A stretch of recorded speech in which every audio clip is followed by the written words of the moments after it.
Good afternoon and welcome to Bariatric Friday. My name is Kemal Erkan. I'm the chairman of American Surgery Center and United Medical ACO. Today we are going to make a little bit change on what we normally do. Dr. Erkan is going to be back next week, but while he's away, last week we have our support group with Dr. Gail Wynn, and today our nutritionist, one of our nutritionists, Beth Wright, is joining me. Beth, how are you doing? I'm good. I've had a full day of patients, so I'm primed and ready to go. All right, great. So we are going to do something different today. We haven't done this before.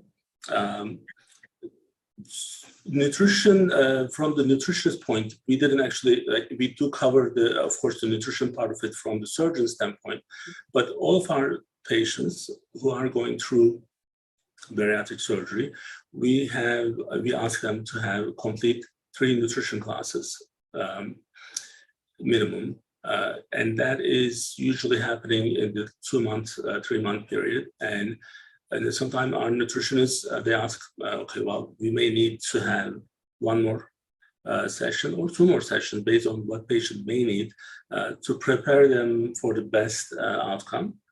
And so I will we'll do a little role playing. So I will be the patient with BMI 50. Okay. And it's going to be our first nutrition session, and Beth is going to tell me how to guide me through and then how to go through the process. All right, so our first session. Yes, all right, so let me just tell you, you have logged on via some sort of portal, either the Doxy portal or a Zoom link or something like that. So I'm going to see you pop up on my screen. You'll have been told you're meeting with Beth Wright, registered dietitian. All right. So, all right. Hey, Kemal. Welcome at least virtually to my office. My name is Beth Wright. Do you like to be called Kemal, or do you have another version of your name? Kemal. Okay, good. Well, have you ever spent time talking with a registered dietitian before? So again, just a reminder, so this is a mock session. So you're gonna role play. You're not. Yeah, my answers are gonna be kind of like what's expected. Yes. Yes, I have talked to a nutritionist in the past. I tried different sources to better understand, but just didn't happen. And I ended up being here and I decided on the surgery. But I don't know actually why I'm having this nutrition session and how this is going to help my process. All right. So good I always like to kind of find out where a patient's coming from, because people come to me with various levels of knowledge about nutrition. Some people have spent a lot of time with dietitians before and really kind of know what we talk about, but other people don't know a lot of about nutrition. So I'm here to kind of meet you where you are with that. So yes, you meet with quite a few healthcare people while you're preparing for bariatric surgery. The sessions with the registered dietitian, we focus in on trying to set you up with the basic kind of health habits that are going to help you take weight off in a healthy way after surgery, and then also work with you on habits that are going to help you keep your weight off for long periods of time after you have your surgery. So a registered dietitian is a person that we just loved to study and understand what foods do in our body. How does it promote health, or how does it take away from health? So you come to us as evidence-based nutrition experts, and we then work with you to, as I say, try to set you up for success. So one of the things that I definitely like to make clear is I'm not here to be a food nanny.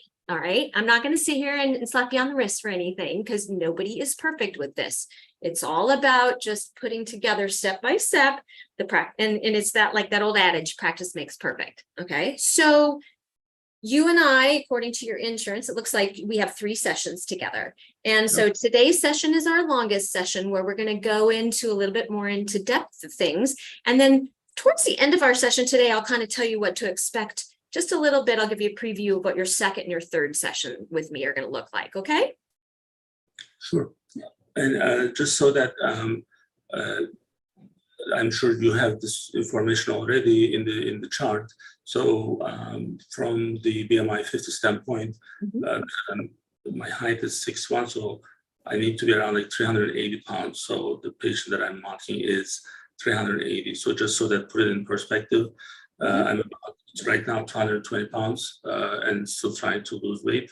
But now I'm actually putting myself in a patient with the same height who is about 150 pounds heavier than I am.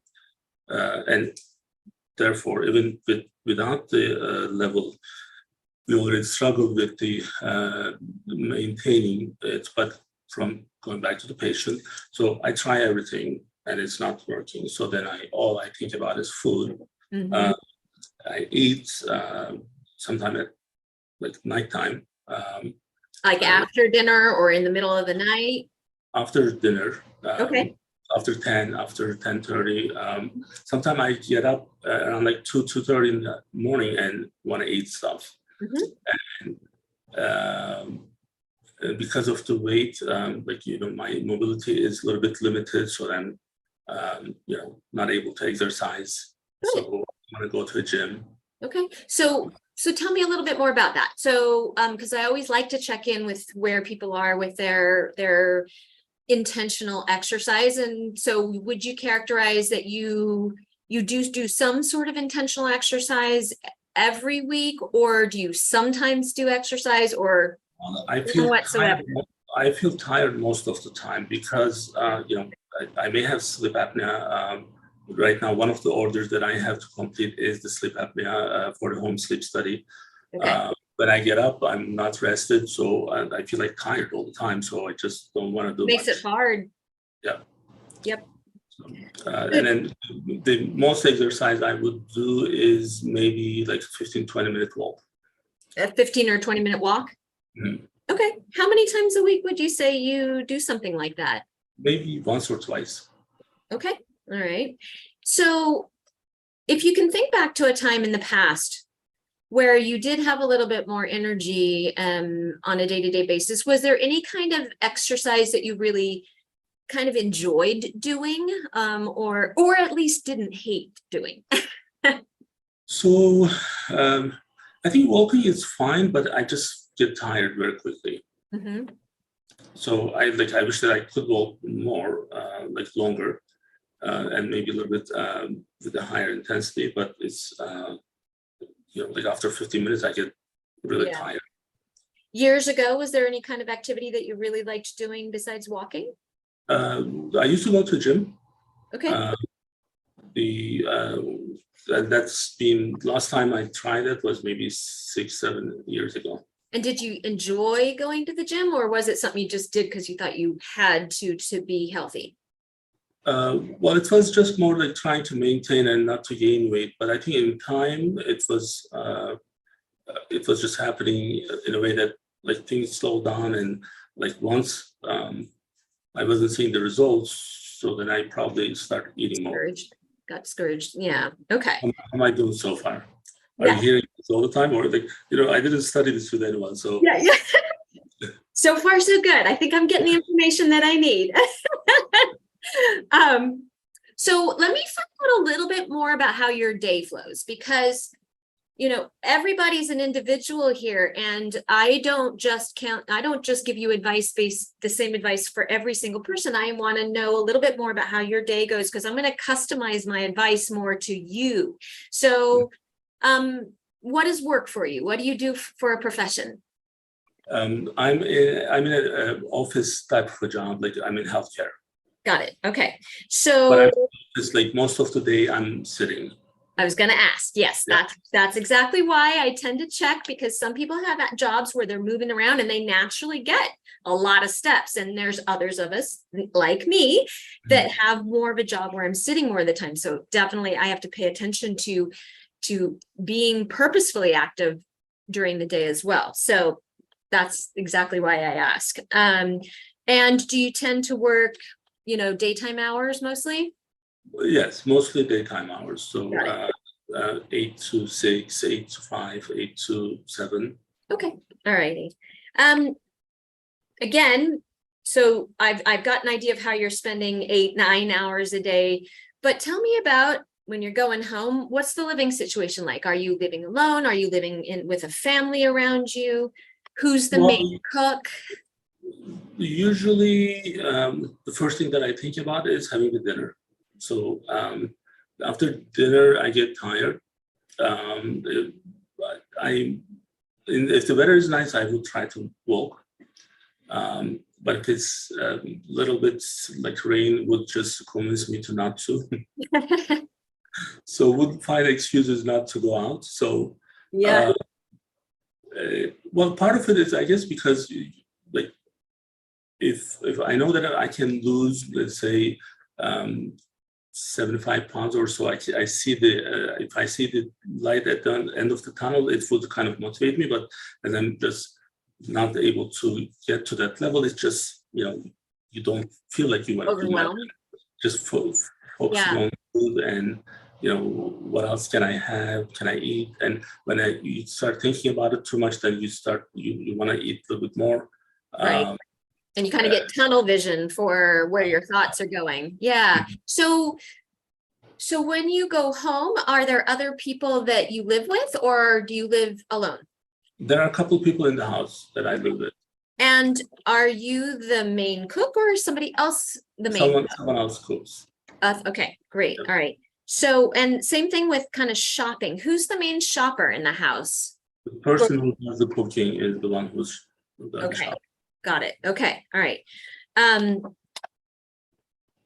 One other kind of just general question about your day. How's your sleep? How many hours do you tend to get a night? Now, I know you said you've been tested for sleep apnea. So it depends on the day, but I think I get maybe 6-7 hours every day. Okay. So all right. Maybe a little bit more. Okay. So yeah, I'm the dietitian, I'm the food gal, but the reason I'm asking about sleep is we know from a lot of research in sleep that getting enough sleep affects our hormonal balance, and that hormonal balance then affects our weight.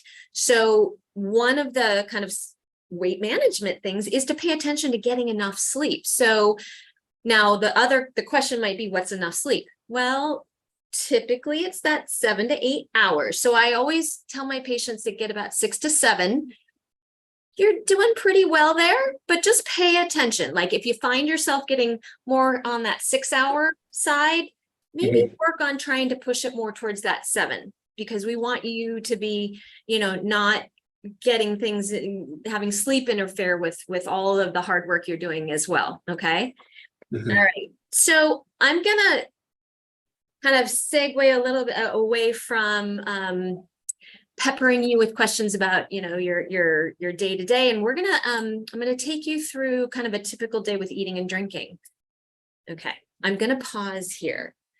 I want to tell you why I did all that stuff. Okay. So one of the really neat things about meeting with a dietitian is we work with where you are as a person. So I don't expect every single one of my patients to be able to do the exact same thing on the same time frame. We're going to cater and work with you for what things are difficult for you and what things come easier for you. So for example, you were saying to me how tired you are with exercise and things like that. Well, of course, because you're carrying a lot of weight, that makes things hard. Plus you have the apnea, etc. So I need to know all of these things so that at the end of the session, when we start setting goals, I know how to set goals for you based on what you've told me. Like the reason I asked you, who cooks in the house? Well, you're not the main cook. You're not the main shopper. So I know I need to counsel you a bit about how do you broach that subject? Because even if you're making nutritious changes after surgery, if the cook doesn't get the kinds of food and prepare the kinds of foods that are going to help make you successful, that's a roadblock. And it can get complex because I need to know about some of the family dynamics. Do you have a lot of support for this change? Or are there people in the household that are saying, hey, Kemal, you can do what you want, but don't make it affect me. And dietitians, we get into that because we want to set you up for success. So I might have to counsel you on how can you go past those kinds of roadblocks. Okay, so I just want to let you know why I talked about those things. Absolutely, and I think I see what the point here is that in some cases, when I want to be on a certain diet, then it's not supported. So that if they are not doing it, if they eat, then you feel like you are left out, and you're already struggling and hungry, and I don't think there's enough support or maybe enough understanding of why I decided on the bariatric surgery kind of. Right. Because they should maybe have the same process, but they don't want to do it. Right. They think that I'm picking the easier way to, figure out the solution for the problem. But I say, well, this is the most effective way. Then why would I not take advantage of this? Because I tried all the diets and everything, but then they don't agree. The family does not agree with the surgery. So as a dietitian, I'm going to kind of work with you based on what your family situation is. And I'm going to tailor and tailor my feedback, tailor my recommendations based on that situation. All right. Now we're going back to our role play. Okay. So get ready again. All right. So we were all role playing. Everything that I told you was about role playing, right? Well, it kind of was, but we were also explaining. All right. So one of the things that's important for this session is I need to get an idea of how your day flows with food, because how our day flows with food tends to affect our health outcomes.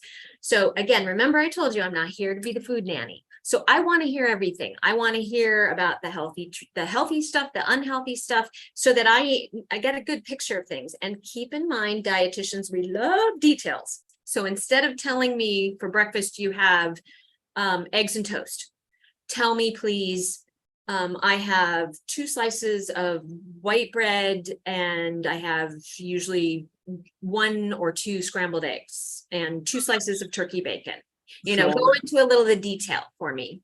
Mm-hmm. So I would say that, on a weekday,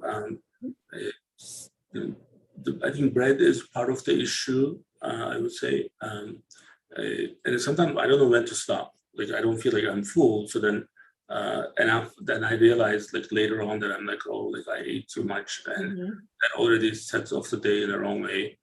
And then usually it's eggs and maybe cheese and some sweet stuff like the cereal. Again, the portion is the problem. And you want to, it says there, so serving is 1 cup or whatever. So then I may end up having 3-4 cups. So, and I don't realize sometimes I do that. And that's usually how the breakfast goes. Okay. So typically you're choosing between maybe 2 kinds of typical breakfasts, a lot of cereal or maybe like eggs and cheese. Would you have anything else with the eggs and cheese, or usually that's just it? Would you have toast or bagel? I would have a couple slices of bread. I say a couple, maybe more than a couple. Okay. And typically is it usually white bread, wheat bread? Regular white bread. Okay. What do you like to put on it?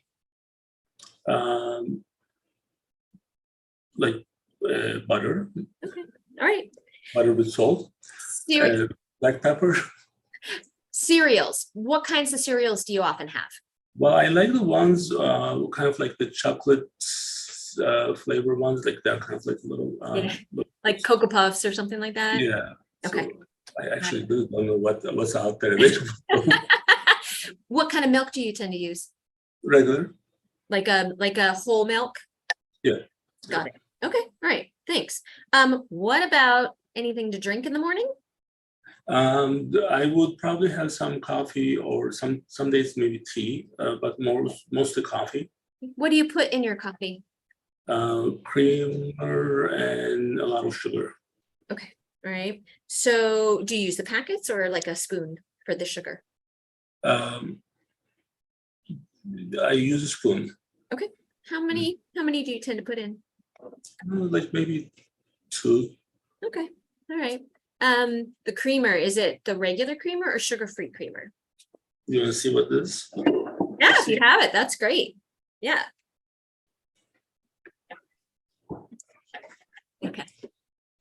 Okay. Yeah, it looks like an International Delight maybe or something like that. You see it? Kind of. It's a little fuzzy, but I can get a general idea. Okay. It's Coffee Mate. Coffee Mate. Got it. Okay. All right.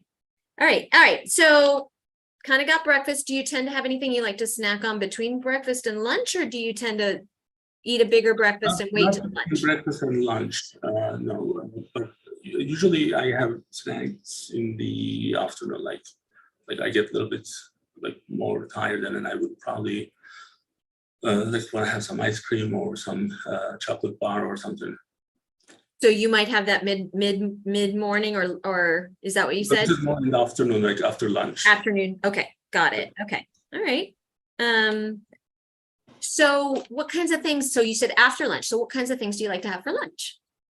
Usually, like the fast food. Mm-hmm. Okay. McDonald's, Chick-fil-A, Burger King. Okay. On a I don't pack lunch, so then we end up buying usually. Okay. All right.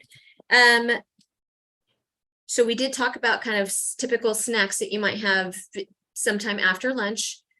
Dinners. Do you tend to eat mostly dinners from home, or do you tend to go get takeout? I want to know kind of the ratio of like mostly home cook. Like a lot of probably steak, chicken with rice, regular rice. Mhm. Sometimes pasta with it. So Okay.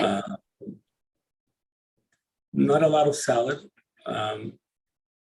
And usually I want to have usually like some dessert after dinner.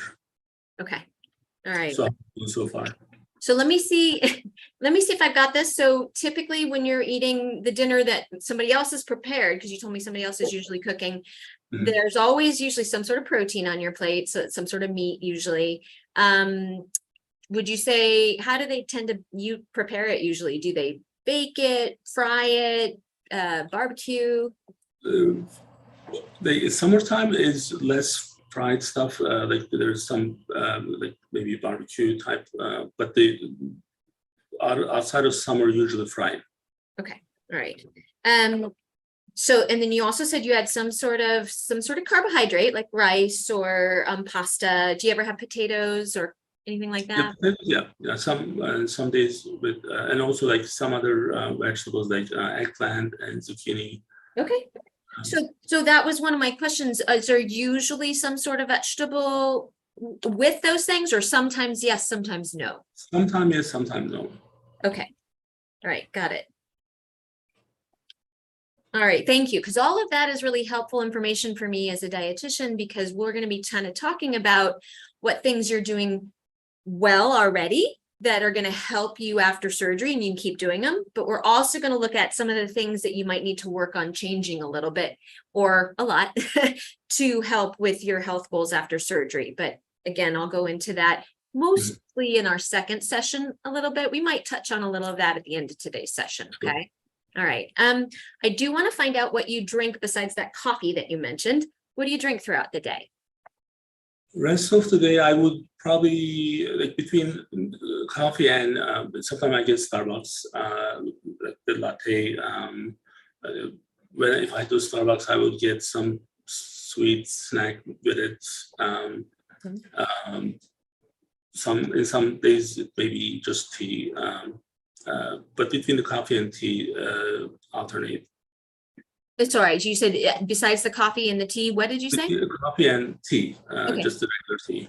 Okay. Some days maybe like a Diet Coke I would have. So that's Okay. that's the other thing. All right. I'm gonna just kind of brainstorm some other common drinks, and you can tell me, oh yeah, I also have that, or no, I don't. So any water?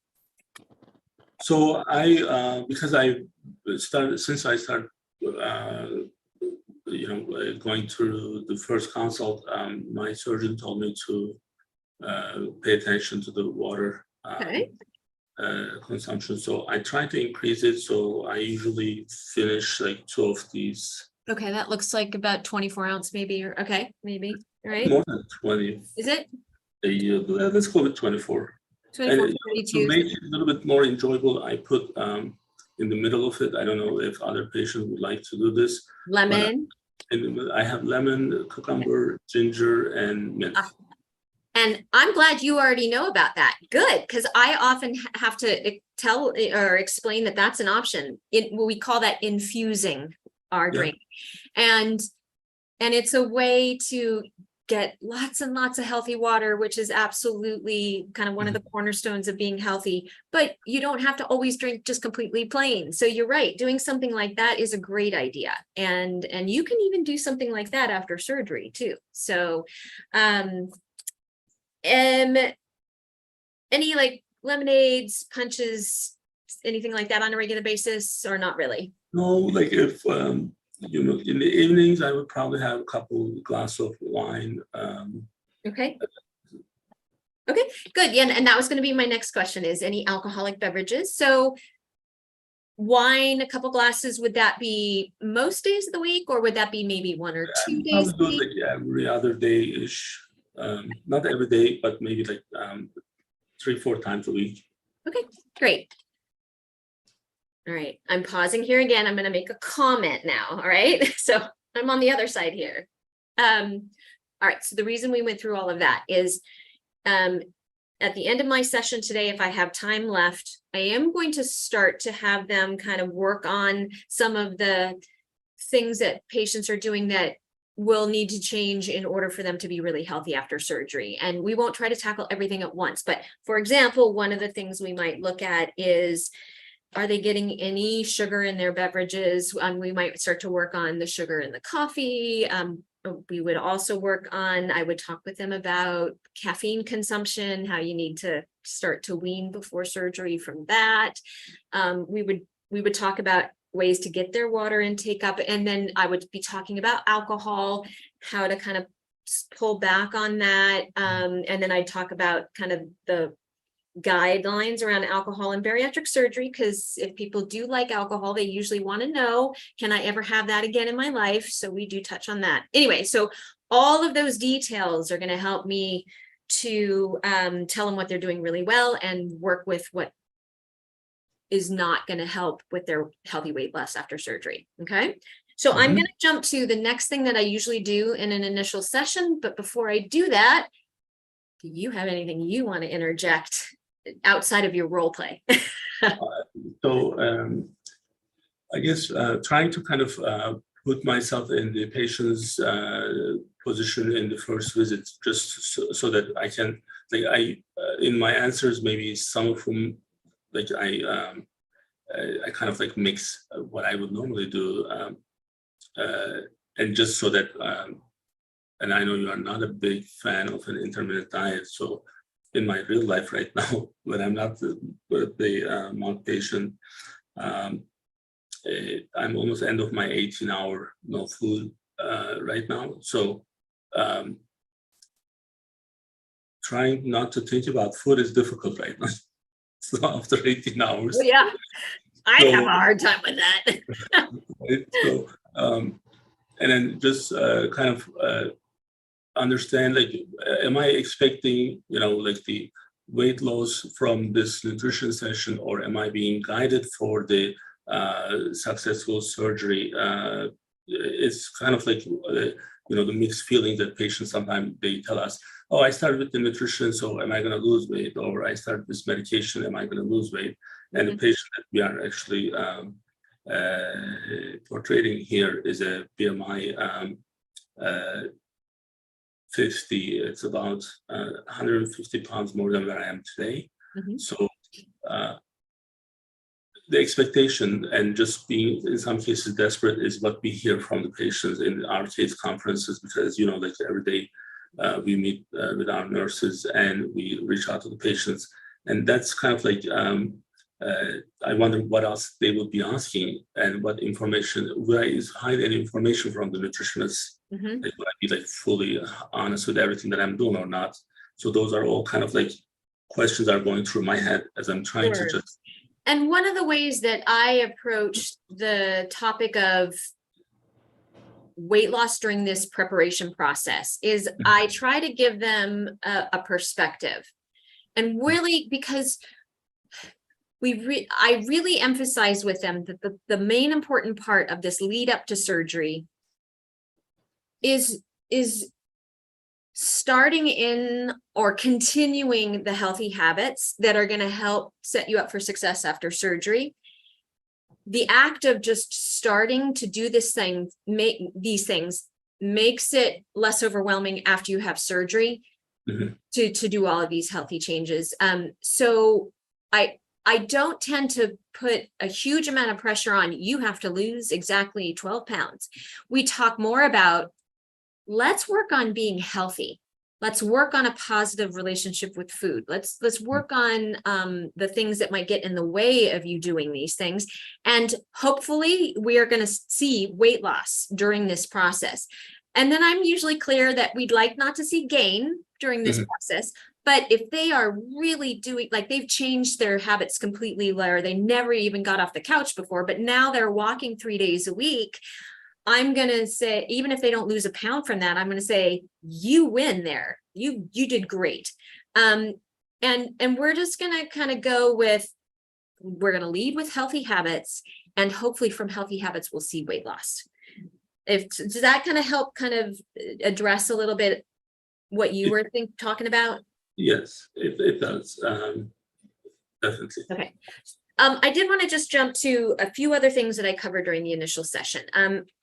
All dietitians work a little bit differently, but we all kind of cover the same basic information within our 3 sessions. So for me personally, I tend to talk with my patients about a few things that eventually they're going to need to purchase to have on hand right after surgery, because I like to give them a little time to start to try things and do some internet research and things like that. So I explain, do you want me to role play with this, or would you like me to just tell you about it? So, well, let's go with the role play. So, okay, good. Let's do that. Okay. Like for those who are watching, so you and I, we actually didn't even talk other than just, agreeing on what we are going to do. Right. So, yeah, no, we didn't rehearse any of this at all. So if it's a little choppy, that's why. Okay, so now we're back to role play. All right, Kemal. So when we were talking earlier, you don't know a lot of people that have gotten bariatric surgery. So there might be a couple things that you're not aware of that I want to make sure and touch on today.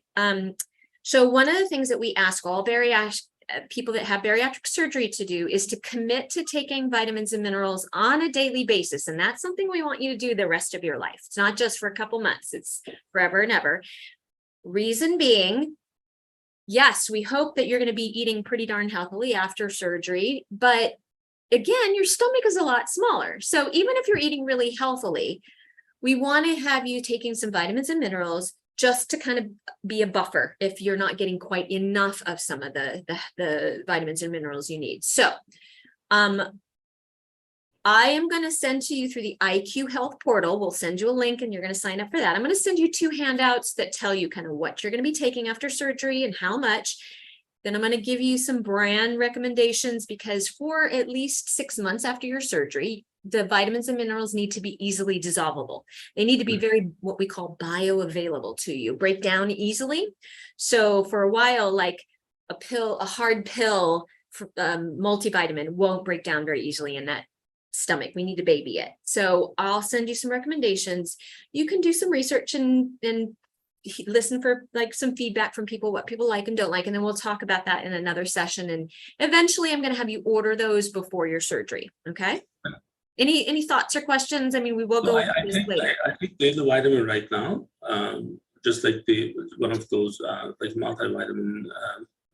It has everything in it. Good. So you're in the habit of taking something, which is good. Yeah, yes. Excellent.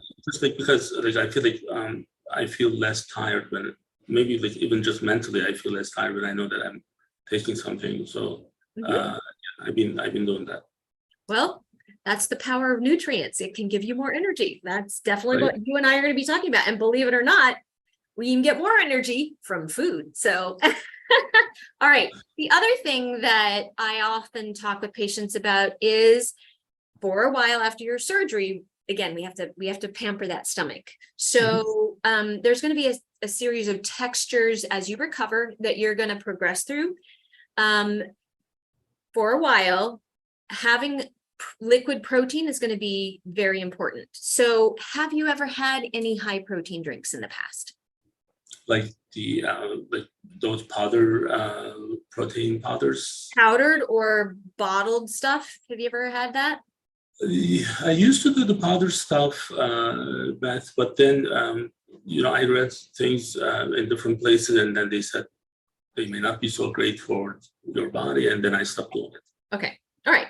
So I ask all my patients to get a few pre-bottled protein drinks, because you need something that's super quick and easy, because you're going to be tired for a few days, and then your fatigue will get less and less as the days go on and you heal.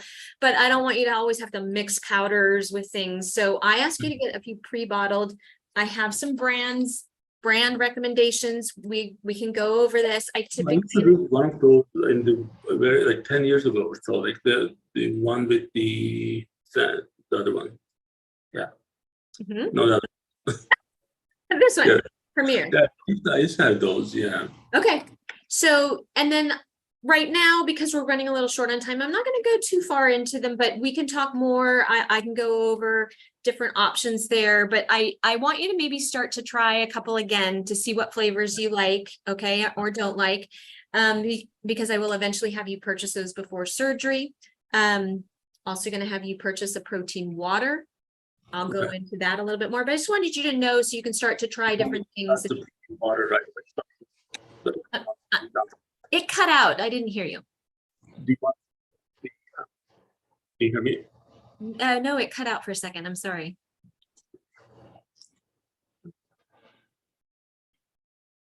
Technical difficulties. Is it better now? It is better. Yes. So sometimes when I switch the microphone, it does go back to normal. So what I was asking is, like, do you want me to wait to start for the protein drinks until the surgery, or do you want to start right away? That's a good question. So I would suggest that you just look for some and try some flavors that you like. From what you told me, you tend to have meals throughout the day. So for some of my patients, they actually skip meals and don't eat for hours at a time. And so then I say, well, could you at least have a protein shake? So, but because you're eating throughout the day, I don't think it's as necessary that you start in on them every day. But I would like you to try some, maybe have it as a snack sometime instead of the ice cream, for example. Okay. And then you could start to decide what flavors you like, et cetera, and then just kind of set some aside for after surgery. Okay. So those are a couple things that eventually you'll purchase to have on hand, your vitamins and minerals and your protein drinks. Okay.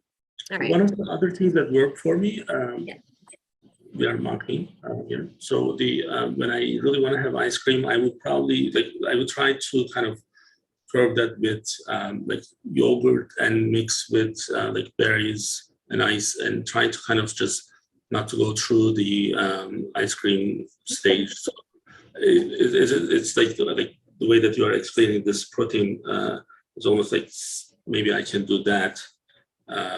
But do you think that also is okay to do, like the yogurt, like the plain yogurt mixing with berries? Yeah, especially if you were willing, if you like plain, that's kind of that's the fanciest and the most healthy of all kinds of yogurts, is usually the plain, because it's got a good amount of protein in it and it doesn't have added sugars. And then adding a small amount of fruit to it does add the natural sweetness, plus it adds fiber. The other thing I like to do is maybe add a little crunch to it. So instead of using like sugary granolas, I just throw a handful of like crushed walnuts or slivered almonds in there or something to give it a little protein and a little fiber. So yeah, that would be absolutely wonderful if you could start to do that more often. Yeah, absolutely. And that's even something you could have after surgery too, eventually. All right. So The last thing that we would do in our final session is we tend to not have a ton of time at the end because it takes a lot of time to get all this details in the initial session. Mm-hmm. But usually I end with doing a little bit of initial goal setting. And so I'm going to pause and we'll do a short role play with that. But I want to tell you what comes after we set some goals. The last thing we do is I just explain to him, all right, since we have 3 sessions, our middle session, we're going to jump a lot more into goal setting and maybe some teaching and question answering. So if you have any, I tell people, if you have any questions that you've thought of over the month, you can ask me any nutrition question you ever had during that session. So the middle session is kind of a lot of the learning goes on there, and then we set more goals in that session. And then our final nutrition session, I let them know that that's really dedicated to understanding how you recover healthily from surgery. So we kind of go through all the stages of eating after surgery, how long you're drinking your meals, then how long you're kind of eating more of a pureed consistency, how long you're then eating a softer food consistency. So that's our 3rd session typically. We fit a lot in the middle session. I did is I signed up with the Facebook support group that CHRIAS has. So that was also kind of I'm getting a lot of good information from there as well. Excellent. And I'm glad you mentioned that one, because you're right. The people going through often have very similar questions for and can help answer each other's questions that way.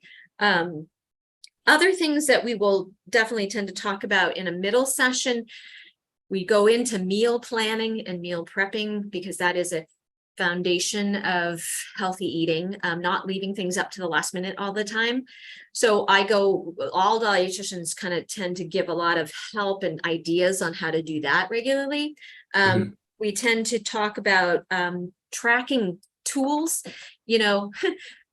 I always tell patients, and this is very true, I kind of have a love-hate relationship with like putting everything you eat and drink into one of these phones, because hey, most of us are very busy, and it's another thing that we have to do all the time. It takes time and effort. My activities, Dr. Erkan told me he told me on the first visit, you have to measure your daily activity. Yep. That's how I started.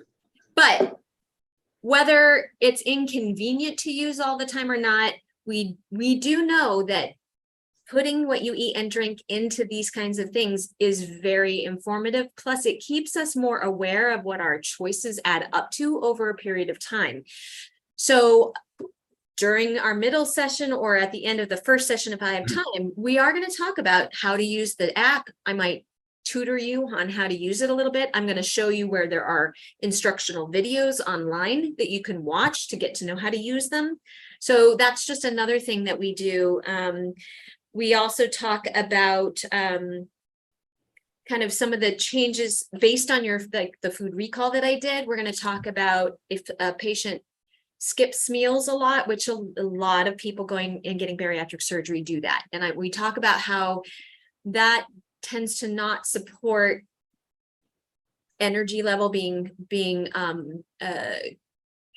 higher throughout the day. You tend to have kind of highs and lows depending on, we want to avoid that. Plus, when your stomach's so small after surgery, you can't kind of make up for something later in the day. So you have to kind of spread your meals throughout the day. So we will talk about the importance of kind of fitting in protein numerous times, like usually 3 to 5 times a day. And then we talk about kind of the appropriate supporting foods, like how do you get enough dietary fiber in, because constipation can, come into play. How do you make sure that you're trying to avoid that? Anyway, so I think I kind of summed up. Sorry, I didn't role play anymore with you. And I know you have a time constraint, so you tell me. One of the ideas, so although this is a live event right now, for the reason we wanted to do this is because we want this session to be available when we feel like patient may need more support. So we can actually send this link, then they can watch this video even sometime before they come to you guys. Yeah. And then for the after the live, we are going to actually probably just customize it a little bit edited so that it can guide the patients why we are doing it and what really happened in this. But I think like some of it's what I remember. So because I think you have given me some stuff already, Okay. like exchanging like some of the unhealthy maybe choices with a healthier option instead of just cutting it off. Just like, from ice cream to like a protein shake, you may get this similar satisfaction with less damage. So I hear that, and I also hear like the timing of what to eat and when to eat, kind of, and increasing my activities and like we didn't talk about the late night eating, but maybe what we can do is like we'll maybe, because this was an idea, if this works out, which I think it is, we can do like a second session of this so that we can still plan on what we discussed. We can carry it to a second visit. Absolutely. And cover more stuff in it. But we make these choices throughout the day. But I think our patients need the most support. That's why there is a big team who's like you guys are part of that many team. Angles, yes. Yeah, our surgeons, our primary care, our bariatricians, psych. Am I missing anyone? Cardiology, pulmonary, of course. So it's an extremely sophisticated support that we are trying to provide. But if we can actually make certain things a little bit more efficient, because sometimes patients don't get like, even now, like we were thinking that we could do this in 35 minutes and Right. And 50 minutes. And I feel as if I was a patient, I feel like I don't want to be cut off now. Like, right. Like, can we just talk a little bit more, kind of? So this would probably hopefully give them this additional Questions are necessary. Yeah. Well, you make a really good point. That's why the dietitians tend to say a little bit more, because you're right. I didn't get to address the nighttime eating. We hadn't specifically set any goals. Now we would have if we weren't doing the back and forth between you and I would have been able to fit that in with you, but getting more into just idea generating and, oh, have you ever tried this meal? You might like this. And here's how you add more fiber into your diet. Sometimes we even have to go into, some of the more basics, like what a carbohydrate is and what role does it have in your body. And so, correct, the initial session, a good bulk of it is taken up with just me getting a lot of information from you, and then a little bit of teaching at the end. The middle sessions where we try to get in a lot, but we only have 30 minutes there, so we're so if we can sometimes add more sessions because there's so much to talk about, we will. And then we have that third session where we wrap everything up and talk about recovery. But not all patients need many sessions. I had a patient today that came in and she's like, I've been meal planning and I just bought an exercise bike and my sister had bariatric surgery, so I know what to do, and I've tried protein shakes. And I'm like, great. So yeah, some people, the 3 sessions, we don't have to put in as much because they're very knowledgeable about things. So that's why the dietitian really listens to where are you, my patient. Yeah, this is, just the exercise itself, like just this exercise is helpful. So because sometimes, like when we are trying to do so many different things for the patient, we forget how important each element is. And I think nutrition is one of the key. And knowing that patients actually can follow through with you guys, even after the surgery, if they feel like they need more support. So this is a good way to guide them and support them. And I think we did good, right? Yeah, I think so. Hopefully, you're the boss. No. Well, I was actually just writing to Donna. I'm like, it's going very well. Okay, well, good. Yay, phew. Yeah, I mean, I'm very biased. I love what I do, but I think the really neat thing about meeting with a dietitian, well, one, our sessions are longer than most of the other sessions, right? With your surgeon, you're meeting for about 15 minutes with your follow-ups and things. With a dietitian, we get to talk about the things that have influenced our eating patterns.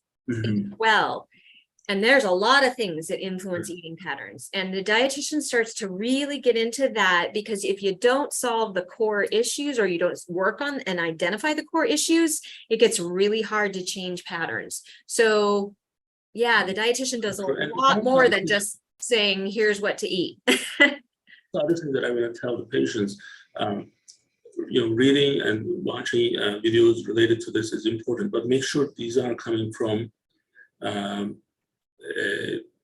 the expertise of the healthcare provider. So I do this session mainly with Dr. Erkan, and I don't give clinical advice, but sometimes when you look at media, someone did X, someone did Y, and is this the right thing for me? Or you hear something and it's really not what they mean on the headline. So when you start reading it, it's something different.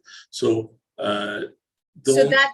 that's the reason why United Medical, you hired registered dietitians. There is a difference between a registered dietitian and just a nutritionist. Yeah. Right. A registered dietitian is a licensed medical professional that has not only, the degree, but we have a license that we are required to keep up. And we have, years of study that is behind our credential. A nutritionist might know a lot about nutrition, but they do not have any of those professional requirements. So you definitely kind of want to know where your information is coming from. Absolutely. So don't believe everything you see or you hear. So make sure you go to the source, and that's why we do these sessions. And I was a little bit worried about it in the beginning, but I think it's over now. So we did really well. Hopefully, patients can find this helpful, and our goal is to support them. So. And I definitely believe that we should do a follow-up to this, and I promise I'll schedule that ahead of time this time. So, and thank you for joining us. Yeah. And we'll be back next week with Dr. Erkan. Great. So have a great weekend.